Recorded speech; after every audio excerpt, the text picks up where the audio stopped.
बनर्जी हार गई हैं और जानकारी तो ये भी आ रही है कि ये हार का जो फासला है ये बहुत कम का हो सकता है। शुवेंदु अधिकारी जो एक समय में उनके बेहद करीबी हुआ करते थे, जो आंदोलन सिंगूर से लेकर नंदीग्राम तक शुरू हुआ, वहां पर कंधे से कंधा मिलाकर वो उनके साथ खड़े रहे थे, लेकिन ऐन वक्त पर किस तरह से पार्टी से उनका मोह भंग हुआ और ऐन चुनाव से पहले वो बीजेपी में शामिल हो गए और बीजेपी ने उन्हें नंदीग्राम से खड़ा किया। और नंदीग्राम से जैसे ही वो खड़े हुए, उनके ऑपोजिट में ममता बनर्जी ने लड़ाई लड़ी, लेकिन वो इस वक्त जानकारी आ रही है कि नंदीग्राम से हार गई हैं। नंदीग्राम में उनके हारने का जो वोट का अंतर है वो भी आप तक हम पहुंचाएंगे, लेकिन बीजेपी के शुवेंदु अधिकारी का गढ़ ये नंदीग्राम का इलाका और इसके आसपास की लगभग 43 से 45 ऐसी सीटें कहा जा रहा था कि शुवेंदु अधिकारी के प्रभावशाली सीटें हैं जिस पर उनका अच्छा होल्ड है। और खास तौर पर नंदीग्राम में जानकारी आ रही है कि 1622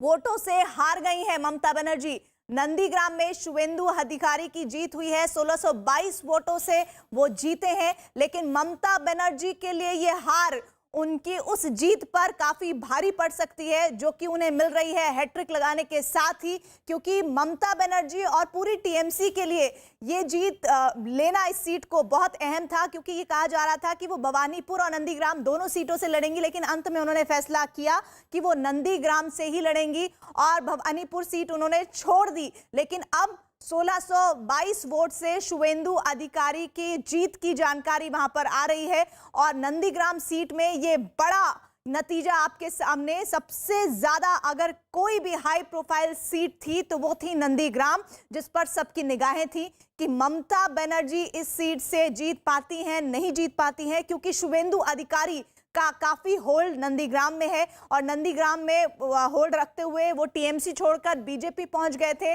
और बीजेपी बार बार इस बात को कह रही थी कि भवानीपुर और नंदीग्राम दोनों क्यों सीटों से लड़ रही हैं ममता बनर्जी। तब ममता बनर्जी ने एक सीट पर लड़ने का इरादा किया था, लेकिन अब उनकी इस जीत का, जो कि उन्हें हैट्रिक बनाने का अवसर दे रही है पश्चिम बंगाल में, नंदीग्राम में हार के बाद उस पर कितना असर पड़ता है ये बहुत अहम होगा देखना और समझना। लेकिन नंदीग्राम सीट से ममता बनर्जी का हारना बीजेपी के लिए जरूर एक खुशी का मौका हो सकता है। हमारे साथ जुड़े हुए हैं इस वक्त के शर्मा साहब। के शर्मा साहब, हार गए लेकिन जीत भी गए, इस तरह देख रहे हैं आप लोग? मैंने तो अभी कुछ चैनलों में दूसरी खबर सुनी थी, लेकिन आपने इसको अभी बताया है तो मैं निश्चित तौर से कह सकता हूँ इसको कि यदि ऐसा हुआ है तो निश्चित तौर से बहुत बड़ा सेटबैक हुआ इनके लिए। लेकिन मैं जो बात अपनी कह रहा था, मैं उस बात को थोड़ा आगे बढ़ा देता हूँ कि देखिए, हम यहाँ पर 2000 यदि आप 16 का रिजल्ट हमारा देखें तो हम 3 सीट के यहाँ पर विधायक होते थे और आज यदि जो आपकी टैली अभी दिखा रही है जिस हिसाब से 70 सीट, तो हमें नहीं लगता कि हमने तो यहाँ पर अपनी उपलब्धि अर्जित की है। ठीक है, हम सरकार नहीं बना पाए हैं अभी और